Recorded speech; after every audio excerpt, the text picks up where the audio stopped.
Okay, so good afternoon guys. Dito tayo sa ating talong, no? Talong na napabayaan dahil doon tayo sa Ampalaya nag-focus. Naging dito ay dating upo, malaya na. May natirang upo, isan lang, pinatay ko na rin, no? So at sa Lolana, grabe yung antraknoso. Tapos dito tayo sa talong, paparecover natin yung talong. Grabe yung thrips mites at saka bandel, uod. So lahat dito, no? So ginawa natin today paraan sa ating pagpaparecover. Ito mga ampalaya, bunutin natin.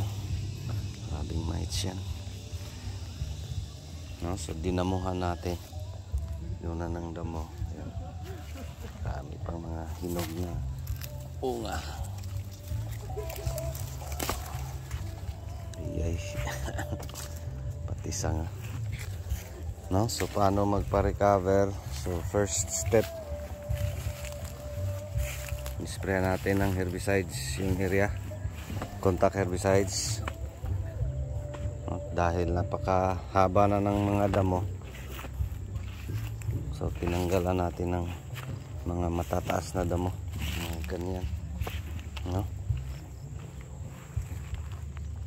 Tapos spray tayo this morning para pang mites at saka thrips, saka panguod. So ginamit natin execute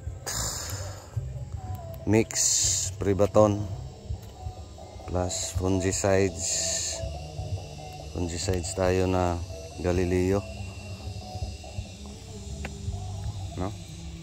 So yan yung progress. Ano lang to dito guys, nasa 1-2 hills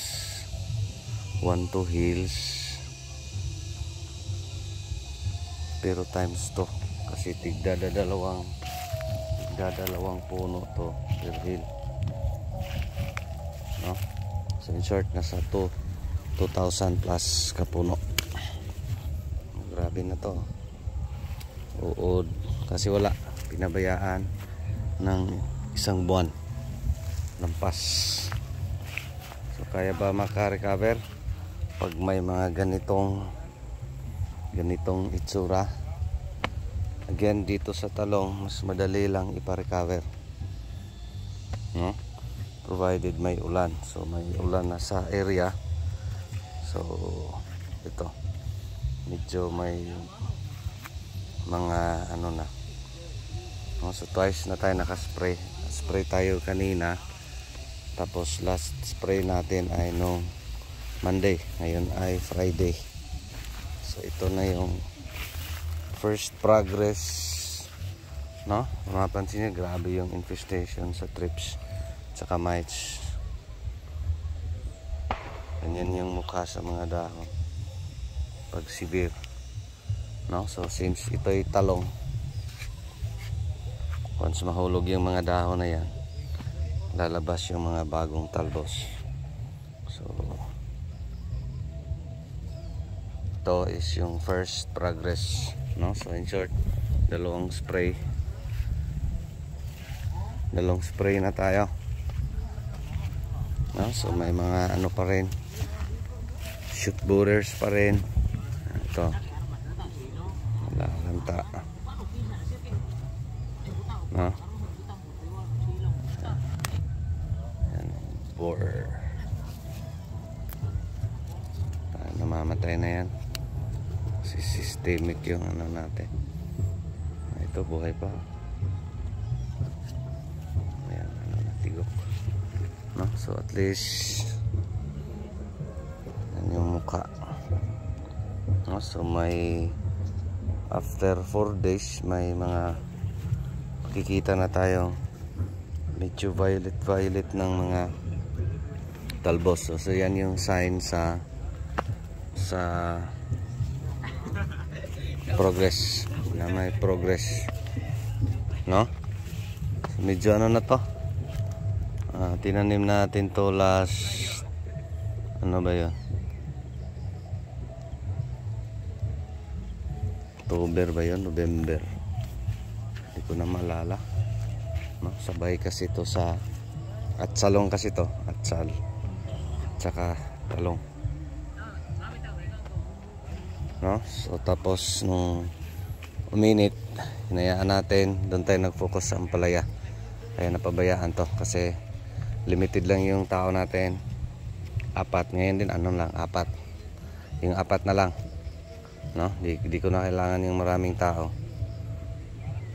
Sa atin is dapat ma-maximize at saka ma-utilize natin yung tao based sa ating mga tanim. Pwede tayo magdagdag pero later na, once magtanim tayo ng bagong ampalaya doon sa ating bagong land prep, no? So ano bang procedures natin dito sa pagpaparecover? Again, pag may ulan, madali lang. So to first, spray tayo ng contact herbicides, no? Nung times na nag-spray tayo ng contact herbicides, yan din yung time first nating pag-spray ng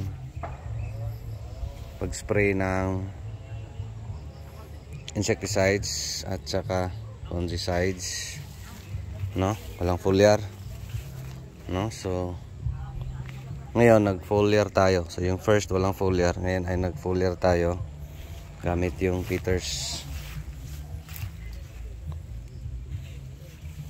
Saan yung puno na?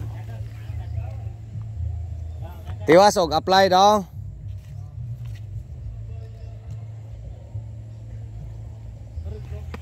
No? Kuha na box, left and right. Pikas. Murag maabot naman siguro. Dool naman. Dira box lang bin kay basi di kaigo.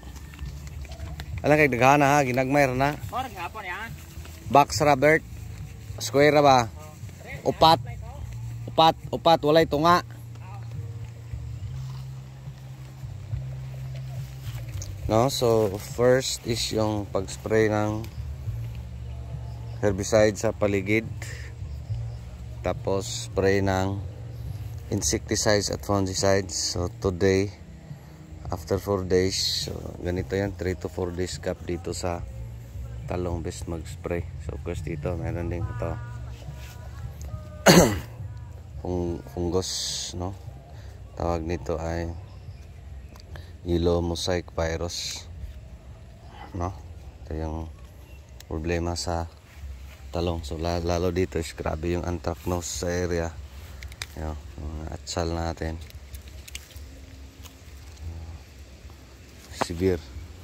So wala na, so inispray natin ng contact herbicides, no? So yan, no? So yung process natin sa pagpaparecover is ganon. Tapos kukunin nyo, tatanggalin natin tong mga bunga, no? Para mas mabilis yang makarecover talaga itong mga bungang ganito, no? So kasi ano pa, yung biyahe ngayon ay Friday, yung biyahe natin ay Sunday. So bukas Sabado i-harvest natin to lahat ng bunga, no? Wala talagang matitira. Pwede na lang pag may mga maliliit, no? Ito mga ganito. Pero kung may uod, di na, tatanggalin pa rin natin yan, no? So ubusan sa bunga para madali yung pag-recover. Tapos abono tayo, no? So abono natin ito, ano lang ngayon, puro urea, no? So urea lang yung iaabono natin dito for now, kasi more on ano tayo, dahon. So best pa rin pag may ano 1846 o maski 1620, plus urea. So ngayon sa atin is urea. So next abono natin is iba na naman, no? So dahil naulanan ay makikita natin yung mga bagong talbos. Pareho lang talaga, napakapangit, no? Kasi severe yung napabayaan, no? Severe yung trips at saka mites. Ganyan yung dahon ang mangyayari. So tanong, makarecover pa ba? Again, pag may ulan, madali lang iparecover ang talong, no? Ito may ano rin, may yung best magraton o hindi. Again, depende yan sa inyo. Sa akin is hindi tayo magraraton. Pwede naman natin palakihin pa yan, paabutin dito sa bubong, kasi may bubong to dito, dating ampalayahan. Tapos tinamnan ng upo. Tapos ito, multiple crops, siling atsal. Doon sa baba may ano pa, siling espada, panigang. So marami dito, maraming sakit din kasi maraming crops, no? So anthracnose yung severe. So, tapos sinisprehan natin ng contact herbicides, medyo yellow na. Ano ba tayo nag-spray? Ayun nga, last Monday, no? Medyo ano na. So first progress sa pangalawang pag-spray. Grabe yung ano, no? So in short, severe. Kaya ba ipa-recover pag ganito? Again, with God's grace and God's blessings, pag may ulan dito sa talong, madali lang ipa-recover, no? So pag abono natin ito is box para even. Itong ganito guys, kasi yung presyo ay mahal, mabenta pa to maski yung mga reject, no? So pag abono natin is box.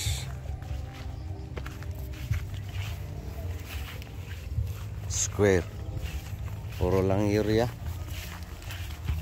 puro nitrogen,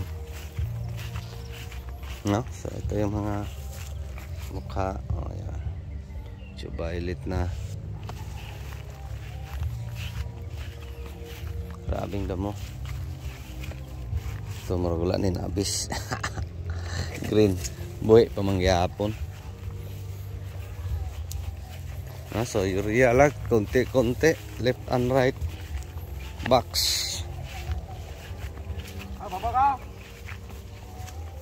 Lululi gamay. Lululi gamay sa punuan daw. Kaya banti gamay. No, so layo ra. Kana una na. Kare layo ra ha. Doldo ole gamay ben. Doldo ole gamay. Ala po anang layo naman kay na imuha. So doldo ole o gamay.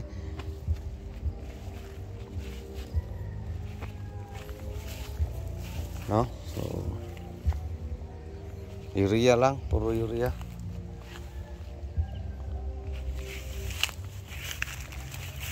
Box, bali box, yung box, ano yan, left right, doon din sa kabila, left right, no? So yun yung mukha.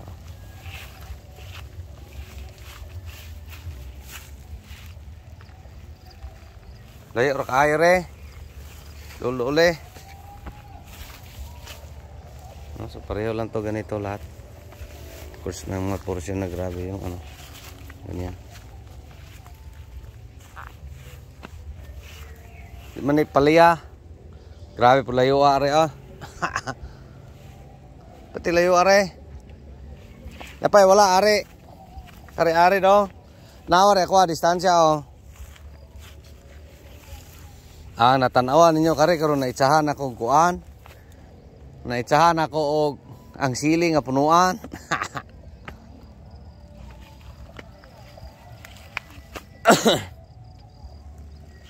no? So urea lang gamit yung Yara. Actually kahit ano, pareho lang naman yan, 4600, no? So after nyan, maybe may mga bulaklak na, may mga bago ng talbos, pwede na tayo mag 1620 plus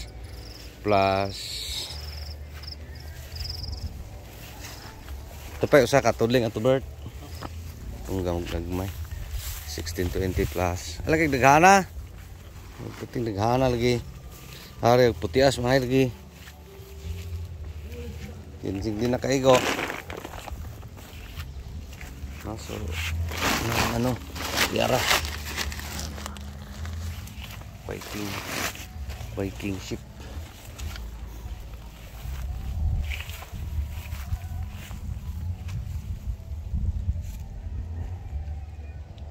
Lagi kayo sa karole mo magkuhan paliya. Ana lang. Sa Kadangaw lang dong. Distansya. Ana po mo pagdangaw-dangaw ini pang-apply. Kaya kayo magdangaw-dangaw po. Wala nagiayo. Ngayon kayo 1 foot man eh.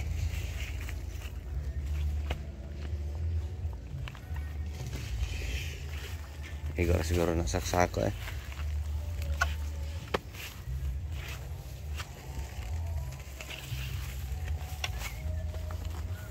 No, so pareho lang yung itsura kasi pareho lang silang hindi inaalagaan.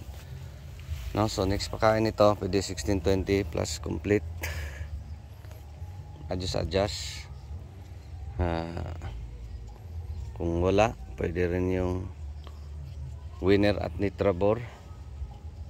Pwede rin Nitrabor at Unique 16. No?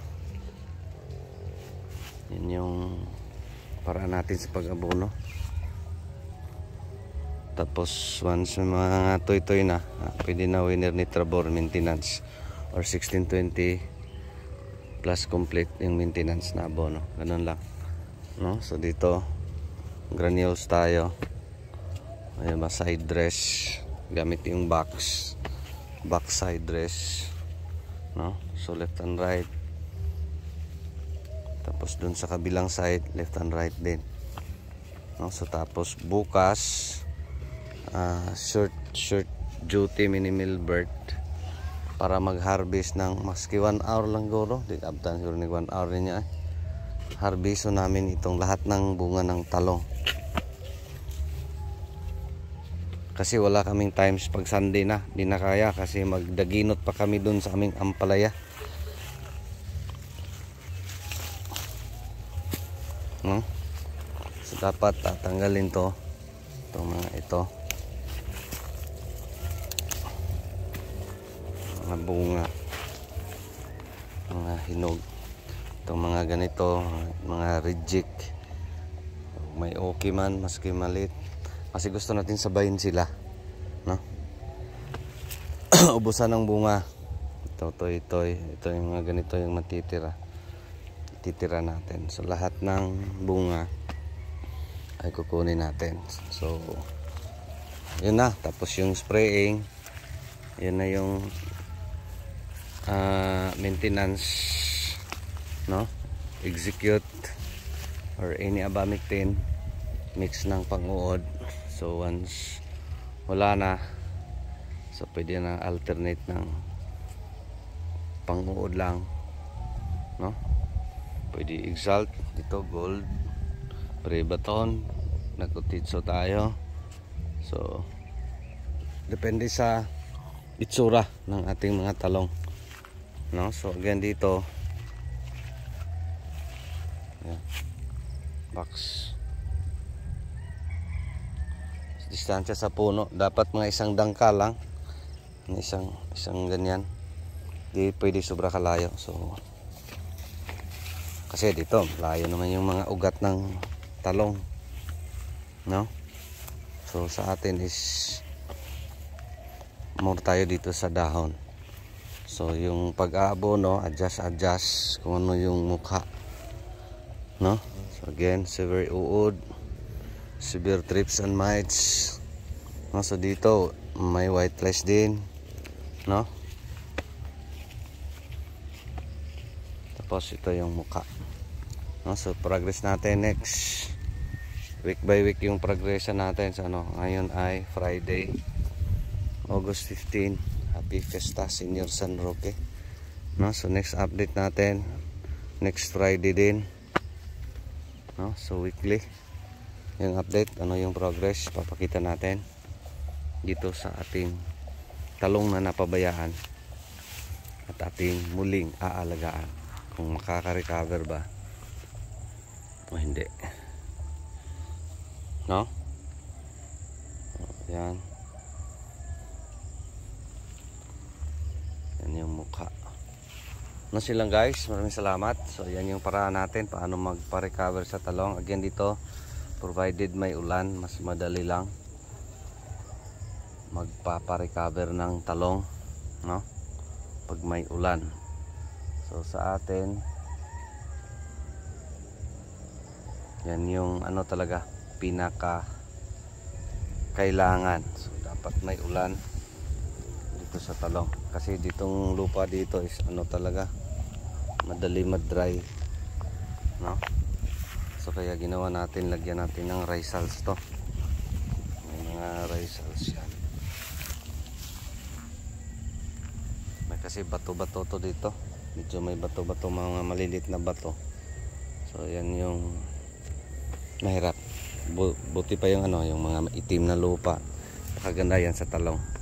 Yung mga lugitok, no? O dito kasi is iba. Madali madry yung lupa. Tapos napakainit ng lupa tuwing mainit yung panahon. No, silang guys, maraming salamat. Ito pa rin si Jupila Farmer, anak ni Matoy ang farmer nga gwapo, suhito, may kahibalo panagsaba kay manuon pa ko. Daghang salamat and God bless. Thank you Lord. No, so progress 1, lagyan natin progress 1 doon sa title. God bless everyone. Thank you Lord.